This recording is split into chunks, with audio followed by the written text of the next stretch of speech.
What's happening, Josh? How you doing, man? Hey man, what's happening? It's What's great to going? see you.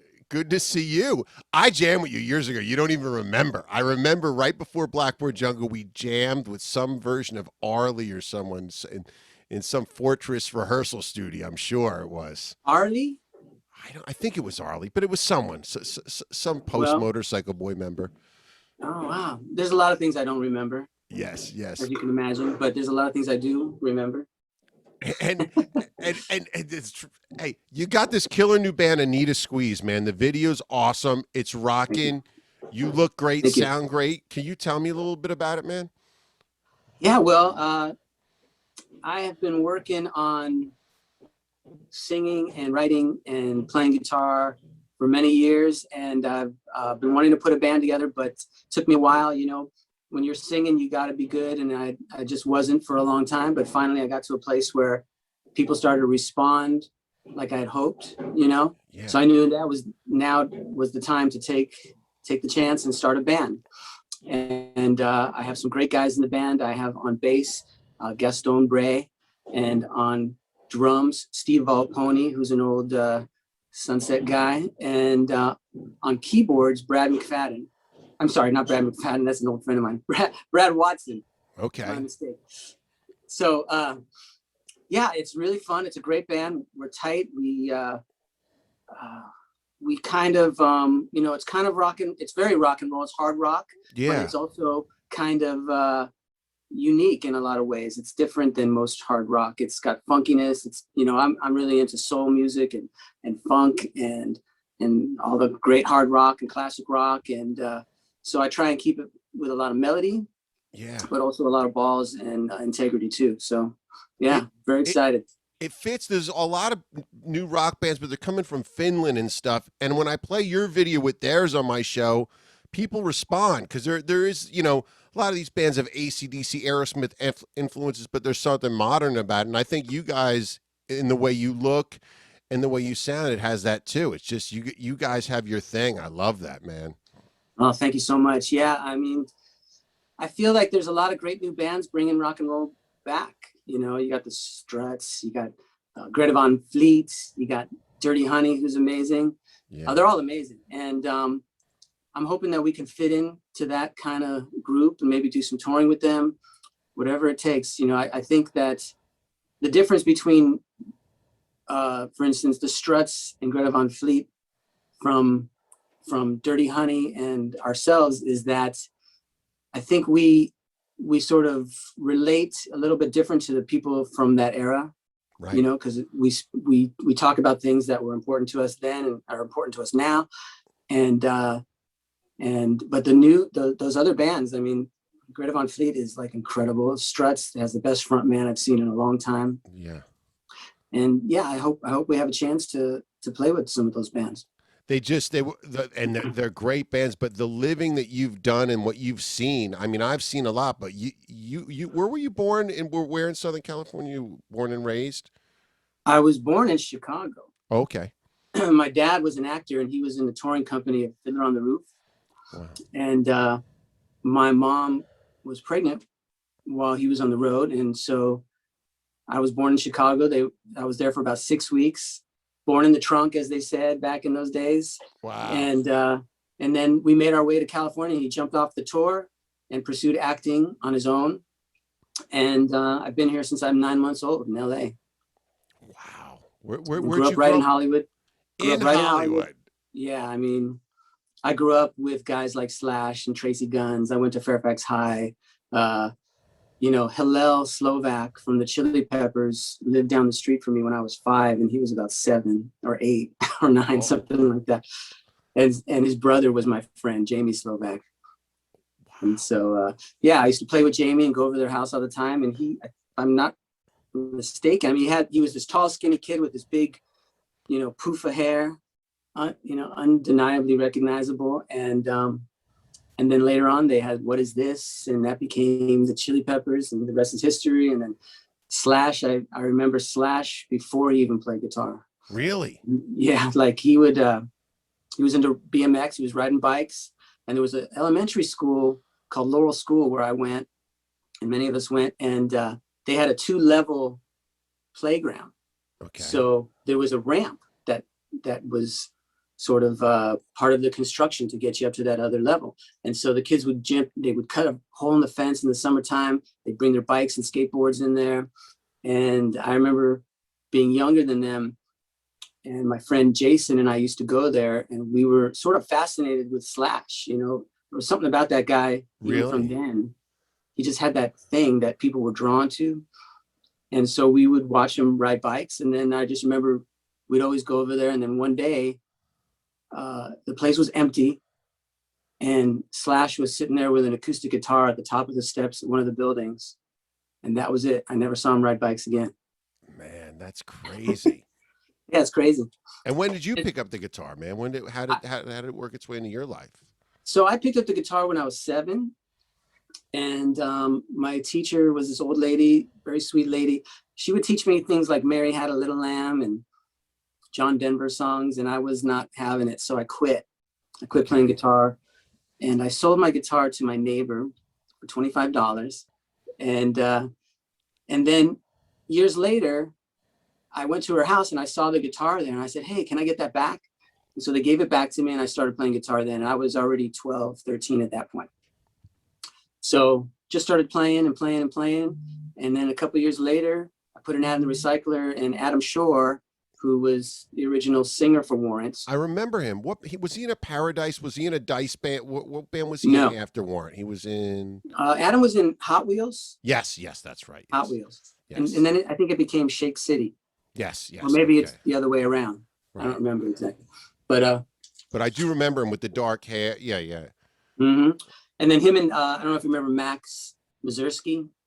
They were in bands in middle school with a bunch of people, but one of the people they played with was Rami Jaffe, who's now the keyboard player in the Foo Fighters. Right. Who's another Fairfax High School guy, you know? He's a great dude, man. Rami's still a great dude, man. He's so good. He's a really amazing human being. I love that guy. Yeah. And so Warrant started. It was just me and Adam and Max. The first show we ever played was just the 3 of us. And it was New Year's Eve going into 1984. And guess who booked the show? Who? You? Slash. He booked the show. He set up a party. It was Warrant. Then after us was Pyrus, which was Tracy Gunn's band at the time. And then after that was Slash's band, Road Crew. And so it was like seeing Warrant, LA Guns, and Guns N' Roses, in 1984. Wow. Pretty awesome. Just not like it's that Black Swan thing, that book where you just, the elements are there in the place and time and history where you just got so much greatness in one room. It's pretty crazy. I mean, well, that Warrant didn't end up in the final lineup, but it definitely, what we did in promotion was what got the band to be headliners. You know what I mean? Like we were posting flyers on poles every day, 12 hours a day. And we had it mapped out. We're going to do Hollywood Boulevard, Franklin, Sunset, Fountain, Santa Monica, Melrose, 3rd Street, all the way down, all the way to the beach, La Brea, Vine, Highland, Fairfax. We were nuts. And every time we'd go to a pole, and I remember Max, the drummer, would say, should we do that? I'd say, do you want to sell out the show? That's awesome. And we'd post it. And then when the show came, it was our first headline show at the Troubadour. The line was around the block. So it was pretty rewarding. Oh, that's pretty special, that was awesome. Man. Yeah. And we had a good time. I saw a picture. You were with a lot of the guys that are, the Dirty, Rotten, Filthy, Stinking Rich lineup. You were playing with a lot of those dudes to a certain point. Well, yeah. So Adam and Max left the band, and then Janie and Steven joined. And so it was me, Eric, and Jerry. Right. Or I should say Eric, Jerry, and I. And Adam and Max left. They started the band, so they thought that maybe they could start another band. They weren't happy with the 3 of us for some reason. Yeah. And they tried, but they didn't have the same luck. And then somehow, because we kept the name, I think, it drew Janie and Steven to the band. And within a month, we were doing gigs. I mean, it was crazy. So everything just happened so fast. But I only played with those guys for about 6 months. Which is still a long time. And I remember Yeah. them saying them that you were younger than them, right? You were a lot young. Were you younger than them? Yes, I was about 3 years younger than everybody, but Jerry is about a month older. He's actually exactly a month older than me. Okay. So, so, but he was a little more mature, and I wasn't ready. I wasn't. Back in those days, we were idolizing bands like Poison, Yeah, and yeah. so the idea of being a great musician was low on our priority list. Right. Right. We were all about performing and all of that, and so when you start having that kind of success at a young age, you don't think, why should I don't need to learn anymore. Why do I need to learn? Yeah, yeah. You got to realize I was 15 when I started in that band, and I was 18 when I left. So, I wasn't mentally quite there, and I wasn't playing wise quite there, and it caught up to me. And so, that's life. That's what happens. Well, there's a And they guy, say yeah. What were we I was going to going to say, they say failing to prepare is preparing to fail. So But I suppose I failed. but then you look at a guy like Izzy that he wasn't the craziest player, but that was the right element in that situation. So it's just what was right for what situation. And I think LA was full of so many distractions. I grew up in Jersey with nothing to do, so I just could sit in my room and learn, Steve. There was nothing to do except play the bass. You know what I mean? Yeah. So Well, Guns N' Roses came up with this new template where it wasn't a two lead guitar band, yeah. And I think that's, besides their visual images that made them all separate, each playing a different instrument made them separate. And even though Slash and Izzy were playing guitar, they had two different roles, and it made them both special in those roles. And Slash is just unbelievable anyway. So, it worked. And Izzy wrote great songs. I remember, and he probably was a lot of the concept of, and he brought the Hanoi Rocks element, I heard, to Guns. Speaking of Izzy, I got this shirt. Oh, man. The Where's Izzy shirt. And I got my Metal Social Sunday shirt. Oh, and by the way, about 5 minutes before we came on, I wrote a song for you. Metal Social Sunday makes you late to work on Monday. I just know that one day the show's gonna make me a star.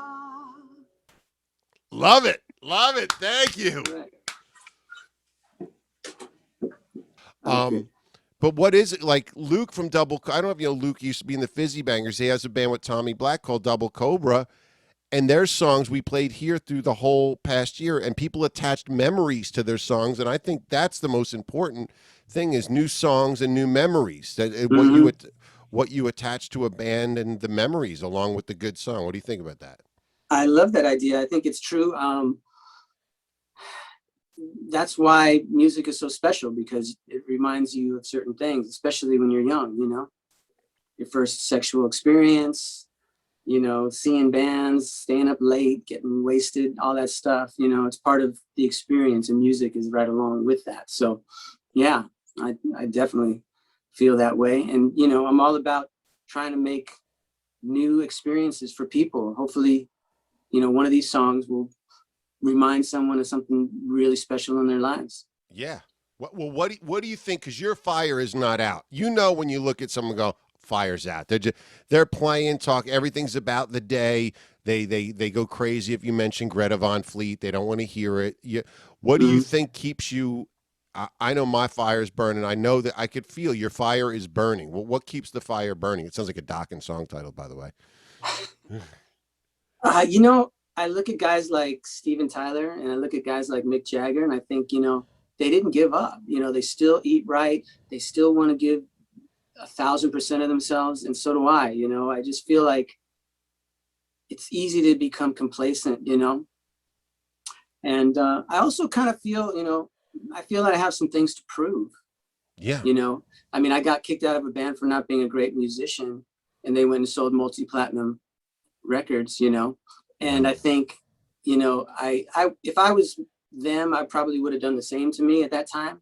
But that, you could curl up in a corner and cry, or you could start realizing what you lacked, and then, try and put those pieces back into your life, and I mean, I started writing songs a while ago now, and I have so many songs, and I think a lot of them are pretty strong. I mean, they're all choruses, and a lot of them are real personal, and I'm hoping that people connect to them, you know.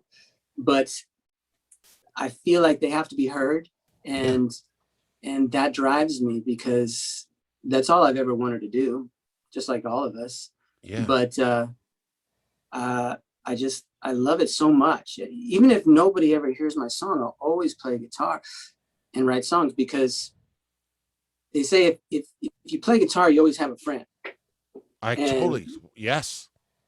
You know, it's like you can have a dog and that'll be your best friend, but a dog could pass away and all that stuff, run away.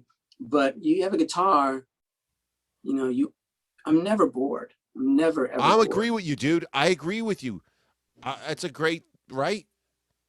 I have a great story. The first time, well, I only met Axl really a few times. Okay. But what happened was, Slash said to me, do you want a roadie for me? I'm playing in Hollywood Rose and we're playing at Madame Wong's West. Okay. I said, sure. So he picks me up, and he had a Trans Am back then. And then in the car, so he's driving, I'm in the back seat, kind of sitting in the middle, kind of like I am right now. Right. And Axl's in the passenger seat, and we're driving to Madame Wong's, and Axl's talking or whatever. And we're going down Wilshire Boulevard, and there's so much traffic. It's ridiculous. And Axl's getting like really irritated and irate. And he's like, fuck. And Slash is like, what's wrong? He goes, all these fucking cars, and not one of them know we're fucking playing tonight.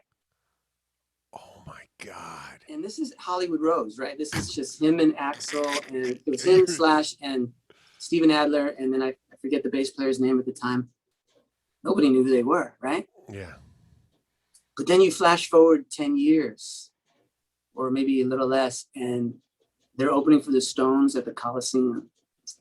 And everybody in the whole city knew they were playing that night. Everybody. Wow. It was unbelievable. That's pretty, oh, I got chills, man. That's heavy. I know. To be able to be there was pretty incredible. And just to know, this guy knew. He knew. I don't know how he knew. Just, I don't know. We all know certain things in our life, I guess, you know, but he knew he was going to make it. Really? And he was kind of delusional, which I don't have a problem with. I think delusional people who have a goal are on the right track. Do you know what? Speaking of weird dudes, it's so weird because I love seeing you look so good, sound so good, because there's so many characters that were around then. Who are you talking to? That you wonder where they went. Do you remember like Biker Jerry, the guy that would sit out on Hollywood Boulevard, and Danny Shades, the guy that was always on the bus with the shades, and there was so many guys you never said hi to, but you just see around and you wonder where they went. Yeah. You know, and guys like you and Jimmy Thrill that look great, sound great, still doing it great. I think that's so cool, but it's wild because it was a hard thing to survive. Yeah, I was lucky because I really didn't have a problem with, you know, drugs or alcohol, you know. I mean, I, you know, experimented here or there, but I never got really addicted. And I you know, luckily my parents were together up until my mom passed away. And I think they had a real good foundation. And they sort of set a tone of like, you know, we don't do anything. We've never done anything. You know, they were real straight in my eyes. And so that made me feel like if I, you know, passed up what they do a little bit, I'm safe. You know what I mean? But I never got into like anything really hard. But a lot of my friends did, and a lot of people at Fairfax High School did. And there's a lot that aren't here, and there's a lot that are, thank God. And, you know, it's just Hollywood will eat you alive, you know, if you're not secure in yourself. Yeah. And there was a time I wasn't secure in myself, but luckily, you know, I found my way. That's awesome, dude. And I mean, to go to school in that corner, I just can't imagine. I mean, I went to school in suburban New Jersey. You know what I mean? There's like, you went into the epicenter of everything, the most rock and roll high school ever, that everything just came out of, man. And it's pretty special. I'm really honored to be part of it. I was a little younger than everybody, but I was old enough to hang with a lot of them. like I remember I was in 10th grade, and Tracy Guns, I was making a guitar in wood shop. It was a Star. Remember those Star Yeah, guitars? oh yeah. And I made it in wood shop, and Tracy's like, he was always coming up to me and goes, "Hey man, make me a guitar and I'll give you album credits." That was his line. Make me a guitar and I'll give you album credits. Meanwhile, the guitar I made didn't even work. I didn't know how to make it properly, as far as, you know, you have to have the bridge in the right place to the neck and whatever. I didn't know what I was doing. I just cut out a guitar. So he's like, "Make me a guitar and I'll give you credits." And when they got signed, I kept bugging him. I said, "Don't forget, you owe me album credits." And I always asked him, and he put my name on the album. So that was kind of cool. Oh, you're on the first LA Guns? Yeah. That was a cool record. That was a cool record, man. It was great. I mean, those guys were great. You got Mick Cripps and who was the drummer at the time? Was it Steve? Stephen Riley. But I think that Nikki Beat or something from the Weirdos or something played on it, or someone played on it. And Kelly was the bass player. Kelly Nichols, yeah. Yeah. And then the singer's Phil, right? Phil Lewis, yeah, from Girl. They got him. And Paul Black was the original singer. Paul Black is a great singer. Still another dude still doing it and doing it well, man. Yeah. Just so on it, man. He's just got such a beautiful tone. But yeah, so many bands and so many things that happen. It's just crazy. And I only have like a few of the stories, you know. I know so many people that have so many more stories than me from back then. Yeah. Well, there's stories left to be written with your band. I mean, are you excited to play out when this is all, you know, now that things are revving out? Get Tommy Black to hook you up with the gig? Yeah, Tommy hooked us up already with the Monday nights. They have the Monday night jam. So Eric over there hooked us up. He's another great guy and a great guitar player. Yeah, you know, I want to hit the ground running. I just want to hit the ground running. But I kind of anticipate a lot of bands are going to do that. And so I always like to be a little outside of what everyone's doing. Yeah. And so I'm not sure. I'm going to scope it out and see if we're going to time it a little later so the sort of calms down a little, and then we come out. I don't know. We're going to see. But I'm anxious and I'm dying to play, and I miss those guys and aren't here. Dude, I remember my big Hollywood one was, and even jamming with you knowing you were in Warrant was like, whoa, because when I got to Hollywood, I think I roadied for Warrant at the Waters Club. Not roadied, like touched their guitars. I worked for this production company and just basically pasted the Colbys up and helped bring cases in. They might have been opening for LA Guns. But I remember their record release party. They had a record deal at the Coconut Teaser. And Janie Lane, just rock god, at that Crescent Heights intersection, coming out of it with two chicks and rolling over some guy's vet. Just a rock god. He rolled over the guy's vet on Sunset. Just didn't give a guy screaming. He's on top of the world. And to watch it go from all of that to dying in a lonely hotel room, it's like really a wild thing, you know, to just see that that thing happen is insane. You know, it's a weird thing because it's all a lie, really, you know, that you're successful or that you're a rock god or anything like that. It's all really just a facade, you know. And Janie was a great guy. I mean, he was an interesting guy and he was very smart. And when he walked in that door, and the first song he brought was Down Boys. Were you there when he brought it in? That was how he auditioned for us. Dude, tell me about that. That's insane. Yeah, well, okay, so if I back up, what happened was some girls we knew. I want to give these girls a plug. Their last names the Hooey Hooeys. Okay. And they were like the coolest people we knew, and they had this great house, and they loved all the bands, and there's Poison parties, after parties there all the time. They had this great backyard. Where was this at? This was where? Yeah, where? Where in the valley around Sepulveda and Sherman Way. Okay. So when a rock guy made that journey out, you're camping out at those houses. Oh yeah, we had. I mean, pool parties, luau's. I mean, there's pictures of me with Bret Michaels from these luau's on Facebook that I posted over the years, and so we go there all the time.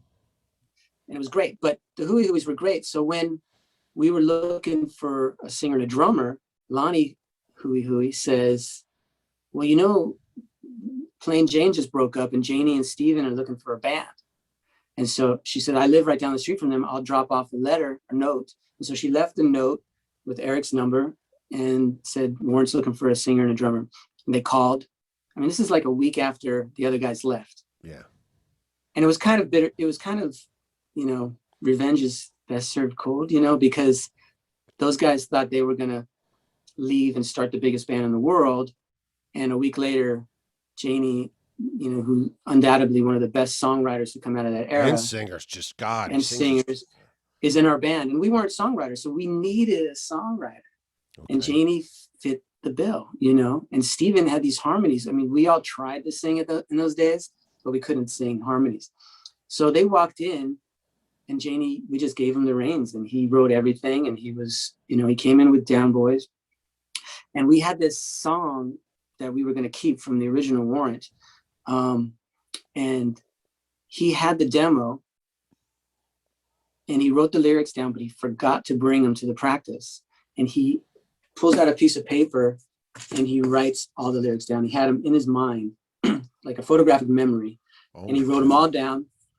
Excuse me. And we did the song and it was like 10 times better than it ever was, you know? Oh, wow. It was pretty powerful. And then we said, all right, let's book a show now. We booked a show in a month and we were like, now we have to be ready. That's a pressure to booking a show. It's what you do to this day. You want to put pressure on yourself, book a show. You have to. The shorter amount of time you give yourself to do something, you're going to do it. Yeah. And one show is worth 100 rehearsals. Yeah. Right. Yeah. But we didn't know any of the songs yet. So we knew.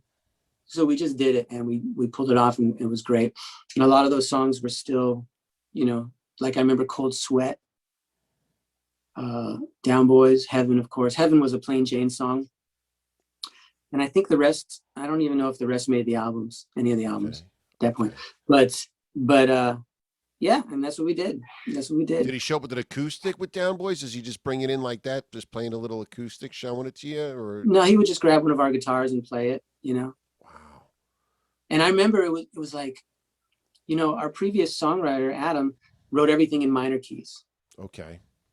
And you play guitar or bass? You play bass. Bass, but I understand guitar. Yeah, I mean, okay. I write songs on guitar.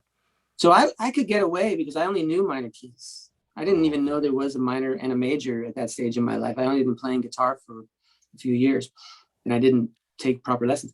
But so Janie walks in and he starts writing in major keys.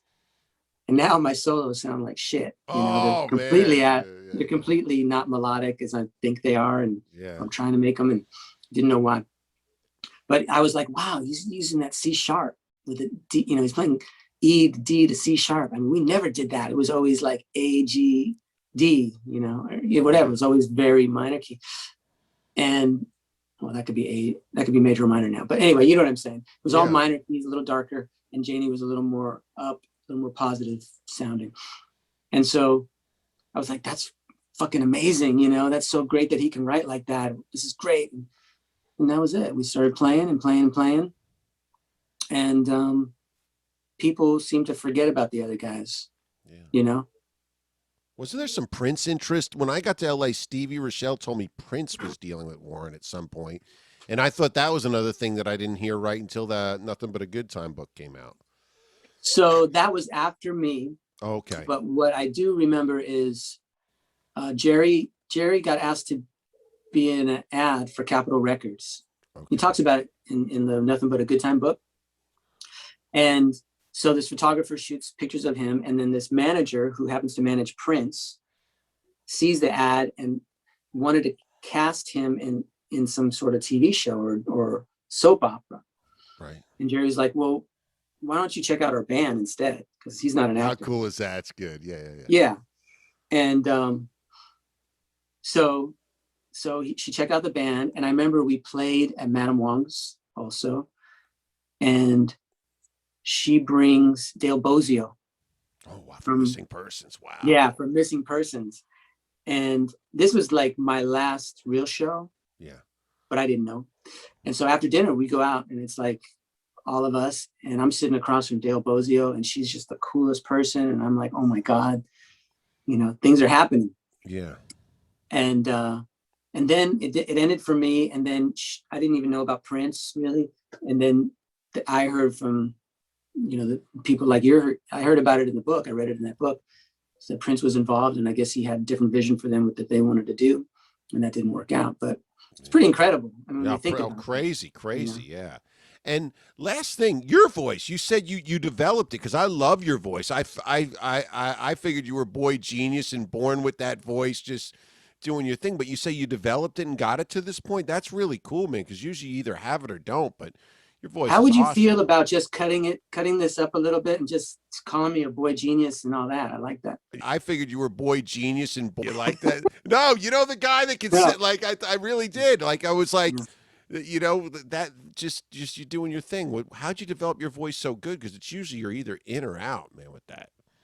Well, you know, the thing about being a singer is like you think you're good, but you never really know. Right. I think, unless you're Whitney Houston or Janie Lane or whatever. Right. Okay, yeah. You know, and when people start telling you you're really good, like one thing I learned from Warrant, being in Warrant, is when we got off stage, people would attack us and be like, that was amazing. And you could feel it was honest. Yeah. You know, and in other bands I'd be in, you know, people walk up to you and go, that was good. Yeah, you know, and there's a big difference. You know, they're just being nice. Right. And so when I would play acoustic guitar shows and just trying to get my feet wet with it, get used to being in front of people, and people were always like, that's good. And so I knew I needed work. You know, I needed work, but vocal lessons are really expensive. Yeah. And I've been working on it for a long, long time. I didn't have any cash. So I just started like getting tips from people, and what ended up happening was I found myself singing really nasally, you know, and that makes you sound kind of whiny, right? You know, your head voice, your head, yeah, it's like, yeah. And so finally, after years and years, I said, "Fuck it, I'm going to start spending some money on myself." And I found this amazing teacher.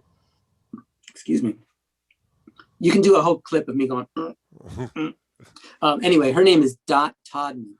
Okay. And she's on the West Side, and she just taught me a lot about how to place the sound in your head. Yeah. You know, and she really got it away from my nose and more back. And now when I sing, I move it around. Like I'm thinking about where the sound is going to come from. Sometimes it comes out the top of my head. Sometimes it's up in here. Sometimes it's here. Sometimes here. And so that's how I do it. But my thing was more important than that was phrasing. You know, to me, phrasing, and the only real phrasing I love is like soul, Motown, you know, Steven Tyler.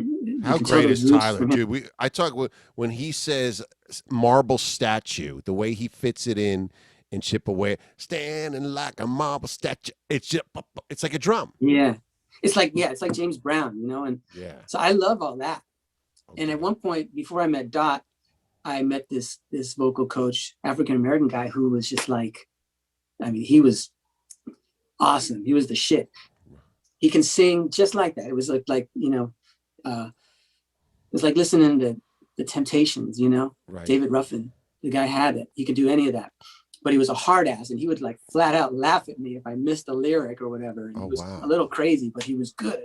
And he just taught me a lot about phrasing, you know, that I was already kind of in tune with, but didn't know exactly how to do. And I mean, that's been key. So you put those two elements together now, knowing how to phrase and knowing how to make the sound, you know, work.